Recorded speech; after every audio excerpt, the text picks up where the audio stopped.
10 দিন আগে মোবাইলে 150 জিবি 100 জিবি 60 জিবি এমবি কিনছো, তারাও কিন্তু আছে এই মুহূর্তে বিপদে।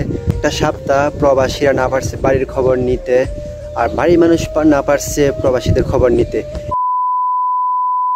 আসসালামু আলাইকুম সবাইকে, আশা করি সকলে এই মুহূর্তে মোটামুটি ভালো আছো। তো তার মাঝে কিছু মানুষ আছে এই মুহূর্তে খুব বেশি একটা ভালো নেই, যাদের বাড়িতে এই মুহূর্তে ওয়াইফাই নেই তারা কিন্তু এই মুহূর্তে আছে বিপদে।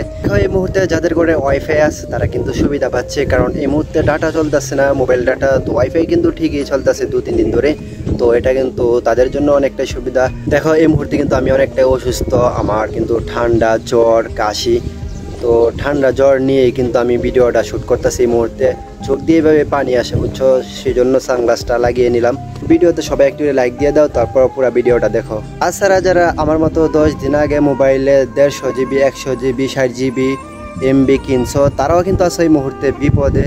তোমাদের মতো কিন্তু আমিও আছি এই মুহূর্তে বিপদে। আমার ফোনে কিন্তু 100 জিবি এমবি কিনছিলাম, তো 2-3 দিন চালানোর পর এই মুহূর্তে সপ্তাহ উপর হয়ে গেছে, বন্ধ, চালাতে পারতেছি না। আর মাত্র মেয়াদ আসছে 10-15 দিন, তো এমবি আসছে প্রায় 88 জিবি। তাছাড়া দেখো কবে ডাটা চালু করে সেটা এই মুহূর্তে সঠিক বলতে পারতাছি না। খবরে শুনছি, নিউজ টিভিতে শুনলাম যে হয়তো বা রবি সোমবারের ভিতরে চালু করতে পারে, সম্ভবত চালু করতে পারে ইনশাল্লাহ। দেখো যদি রবি সোমবারের ভিতরে নেটটা দিয়ে দেয় ডাটা, তাহলেও ভালোই হবে, খারাপ হবে না। যদি এর থেকে বেশি সময় নেই তাহলে কিন্তু আমাদের কপাল খারাপ, কিছু করার নেই। আর যদি রবি সোমবারের ভিতরে ঠিক হয়ে যায় তাহলে তো আলহামদুলিল্লাহ ভালো, ভিডিও ডাউনলোড করে এভাবে ওভাবে তো নেটগুলো শেষ করতে পারবো আশা করি, হাতে কিছু সময় থাকবে। আর যদি আরও কিছুদিন সময় নেই তাহলে কিন্তু এমবিগুলো ফাওয়া চলে যাবে, তো আফসোস থাকবে তখন। নেট ছাড়া যে মাঝখানে একটা সপ্তাহ চলে গেছে, এই একটা সপ্তাহ কিন্তু খুবই ভয়ানকভাবে কাটছে। বিশেষ করে যারা প্রবাসী আছে তারাই কিন্তু অনেক টেনশনে ছিল। একটা সপ্তাহ প্রবাসীরা না পারছে বাড়ির খবর নিতে, আর বাড়ির মানুষ না পারছে প্রবাসীদের খবর নিতে।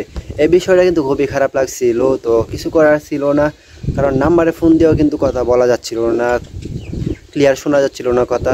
তো সেজন্য খুবই টেনশনে ছিল, প্রবাসীরাও টেনশনে ছিল, যারা পরিবার বাড়িতে তারাও কিন্তু খুবই টেনশনে ছিল। তো এই মুহূর্তে একটাই চাওয়া, খুব তাড়াতাড়ি যেন নেটটা চলে আসে, মোবাইল যেহেতু চলে আসছে ডাটাটাও চলে আসবে ইনশাল্লাহ খুব তাড়াতাড়ি, আমরা এটাই চাই।